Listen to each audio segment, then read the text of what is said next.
Get your candy here. Candy. Now I will tell you a story. A story about an end and a beginning and an end. There once was a boy covered in scars.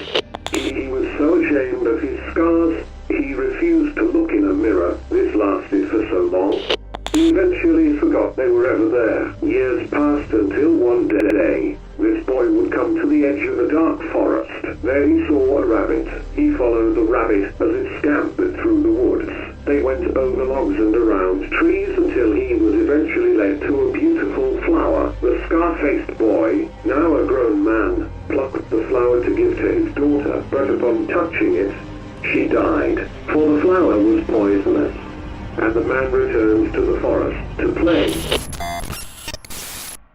Hello, Internet! Welcome to Game Theory, the show that encourages you to be mask off. Ladies and gentlemen, it is time to conclude the year of FNAF. With Tales from the Pizzaplex books releasing every 2 months, the Ruined DLC released back in July, and the FNAF movie happening in October, 2023 really did feel like the classic days of FNAF all over again, where there was a new release happening every few months. And to end the year of FNAF on an insanely high note, Steelwall decided to pull one final trick out of the Scott Cawthon playbook. They released a second game within 6 months of Ruin, the completely unexpected but very exciting sequel to FNAF VR, Help Wanted. And let me tell you, they couldn't have released a more perfect game at a more perfect time. Because at a moment of peak frustration with the fanbase, when Foxy Stans and Bonnie Bros had all collectively thrown up their hands in desperation, this game swooped in to deliver the answers that they so desperately needed. If the narrative of FNAF is kind of like a cracked piece of pavement constantly on the verge of crumbling into dust, this game was the cement filling in the crevices, patching up all the holes in the narrative just enough to give the whole thing a solid foundation again, at least for another couple of months. And I really do mean that. Not since FNAF 6 has there been a Freddy's game so determined to tie up loose ends and deliver answers to the lingering questions that have been piling up in the background. Basically, Help Wanted 2 single-handedly put a close on one major story arc, while also opening the door to another, a next generation. It's an ending and a beginning, all in one, depicting a cycle of violence that shows that you're never truly out of the woods when you're in the world of FNAF. In short, it's probably the single most important game release in the last 6 years for this franchise. So today, we're gonna solve this game together to see what it's trying to tell us and where it's pointing the series moving forward. So grab your Faz wrenches and get ready to step into madness, theorists. Today, finally, we're gonna see what lies behind the mask. As the game opens, we're welcomed in as a new employee of the pizzeria. Fazbear Entertainment is offering a new on-the-job training position for a future pizza professional. And after that short intro, we're immediately thrust into a pizzeria hub world full of training minigames, all while Helpy cheers us forward from his little projector in the corner. But very quickly, one question starts to rear its ugly head. Who are we? Who are we playing as? Throughout the various mini-missions that we're presented with, one line that we hear repeated over and over again is, what makes you so special? 3 separate characters all bring it up. Moon, Baby, even Mystic Hippo. What makes you so special?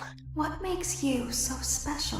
What makes you so special? Considering everyone keeps asking us, we should probably have ourselves an answer ready for them, right? Well, we get a solid idea of who we might be thanks to plenty of explicit clues that are sprinkled throughout the game. First and foremost, we know that we're a Faz technician. Midway through the game, you unlock a Faz wrench that allows you to access a secret back area of the pizzeria. In that back room, there's a glowing tower that should look familiar to anyone who played through the Ruin DLC earlier this year, an inhibitor. Back in that game, these devices stopped you from being able to remove your AR-enabled Vanny mask. But that's silly, why would that matter here? It's not like we're wearing a mask. Or are we? Sure enough, deactivating the tower allows you to reach up and remove the AR mask that's been stuck to your face since you first booted up the game. Suddenly, you see that this entire time you've been inside of a derelict pizzeria, worn down, decayed. And this isn't just any ruined pizzeria, it's the FNAF 6 location, complete with a recharge station and a Freddy spaghetti hole front and center. Not only is this just a fantastic mid-game twist that completely recontextualizes everything that you thought you knew about this game world, but it also helps confirm who we are and why we're down here. You see, us having a Vanny mask, it's weird, right? Like, who are we? Why would we have something like this in our possession? Well, it has to do with our job. In Ruin, Helpy tells us that these AR masks were worn to help technicians navigate through the destroyed Pizzaplex. Now, when I first saw that in the game, I was convinced that it was a trick just to get us to wear the mask and teach us the mechanics of this new game. But here we are in Help Wanted 2 in a destroyed Pizzaplex wearing a Vanny mask. mask. And right there on the wall is a poster telling staff members to make sure they remove the mask at the end of the day. It proves that what Helpy was saying, at least in this moment, wasn't a trick. The mask is in fact a real tool that's used by Fazbear technicians, for as strange of a concept as that is. So we're a technician for the restaurant, sure, but that's not the only thing we know. Our next clue comes in the form of the Faz Wrench. Midway through the game, you unlock this tool which allows you access to the back area of the pizzeria. Upon unlocking it, the Mystic Hippo Carney booth says that the key is familiar to us. Look at Mr. Gumble. It's familiar to you. So we know that we're someone who's used this tool in the past. Immediately, that should bring to mind one person, Cassie's dad. Earlier this year in the Security Breach Ruin DLC, we were introduced to a young girl named Cassie, who goes on a mission to rescue her friend Gregory from the destroyed remains of the derelict Pizzaplex. Along the way, she too obtains a Faz Wrench and says this. A Faz Wrench? It's just like my dad's. It's a pretty explicit connection there, and that's not all. In the Fazzer Blast arcade games and Help Wanted 2, we repeatedly hear the Carney say this. Now, you look like you got kids. Win a prize for the little one. So we're a Faz Tech who also happens to be a parent. Cassie's dad is literally the only character we know who truly fits the bill. But so what? What's the big deal if we're playing as Cassie's dad? It's not all that interesting. And you heard what Moon said. What makes you so special? We're special in some way. And let me just make this perfectly clear. All dads are special, okay? They have very important roles in their kids' lives. That's something that makes him very special, at least in my book.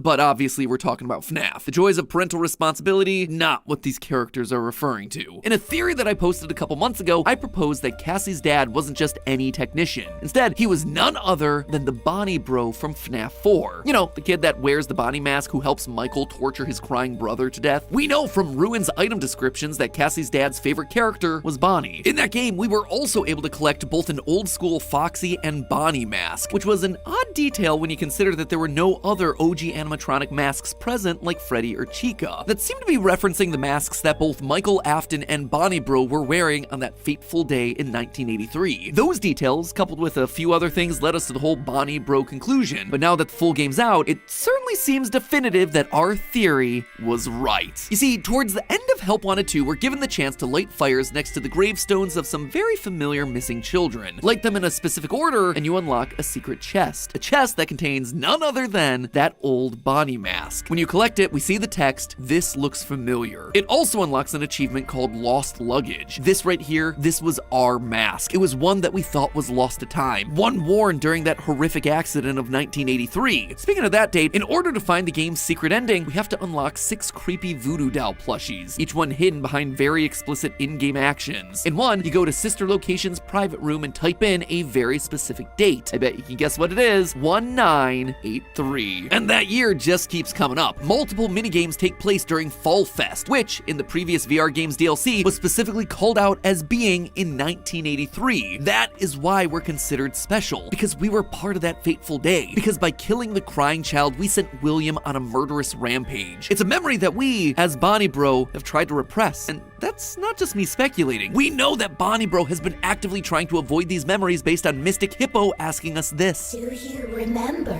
It's also why when we collect one of the first secret voodoo plushies, we get a trophy in-game whose description reads, "Retrieve a memory." Basically, by playing this game and getting these secret objects, we're forcing ourselves to confront memories that we've buried deep in our psyche. We're coming to terms with the trauma of our past. We're accepting it as something that happened that cannot be changed, only atoned for. Which then brings us to the game's endings. If you play through the game normally just by completing the various minigames Helpy tasks you with, you eventually unlock the 6 members of the Faz Force, the FNAF universe version of the Transformers, because let's face it, at this point, FNAF has literally parodied every IP known to mankind. Once you complete the collection, the lights flicker and suddenly a charging station appears, which opens up to reveal the hand of our dear friend Glitch Trap. Another flash, suddenly the nightmare staff bots appear, attacking you. Glitch Trap has won. He's tricked us. He's used Cassie's dad's love of collectibles against him. Much like the tapes in Help Wanted 1, these action figures contained parts of him, his memories, his essence. By gathering them all together, we've once again made Glitch Trap whole.